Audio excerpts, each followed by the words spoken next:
Hello and welcome to another episode of Roxy's Ride and Inspire. In my last video I shared a track stand tutorial, and today I would like to share some of the common mistakes riders do when they are learning the track stand, which is why they never learn it. So stay tuned to see me perform some of the most common mistakes, and some of them might look funny, but I've seen all of them in my 10-year coaching career. Stay tuned.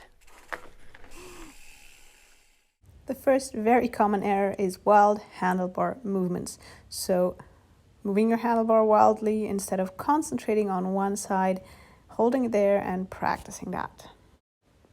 The second very common error is too much weight in your hands. So not staying balanced in your feet, but really leaning onto your handlebar.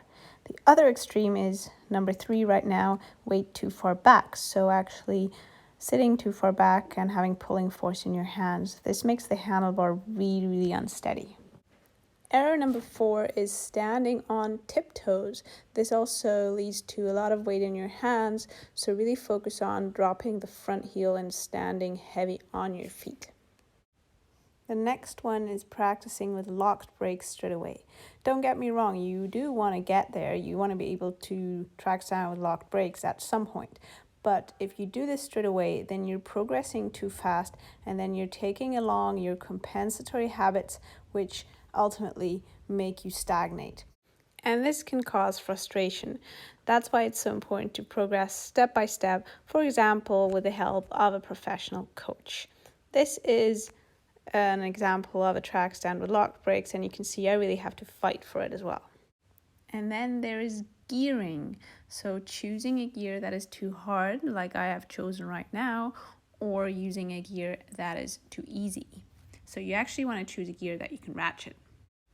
Here is one that I call the public toilet position, and that is crouching. Bending legs too much, and this is such an ineffective position. I hope you're enjoying this video, and maybe you've already recognized yourself in some of the mistakes.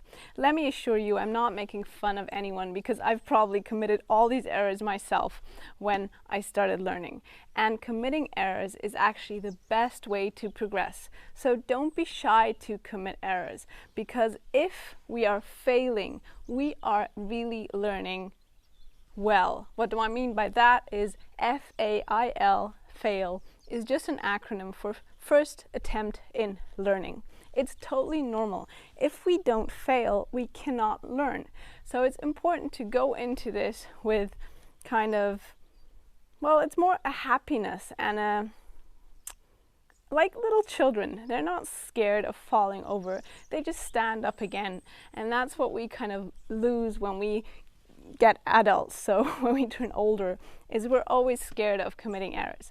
But there is no reason to, because the more errors you commit, the faster you learn.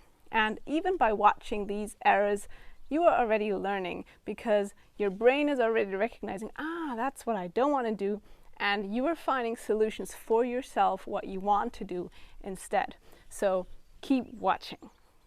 The next error is dropping one foot, and you actually need your balance stance with your pedals level to be able to stand the track stand. So make sure to keep that balance stance. Which brings me to the next one, which is performing full crank rotations instead of ratcheting.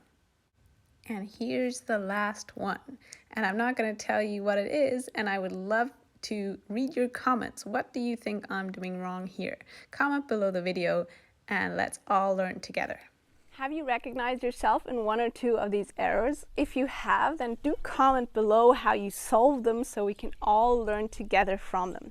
I love hearing different solutions, because every day is a school day for me, and it's great to build up a community where everyone can learn from each other. And I would really love to see you again for my next video. Goodbye.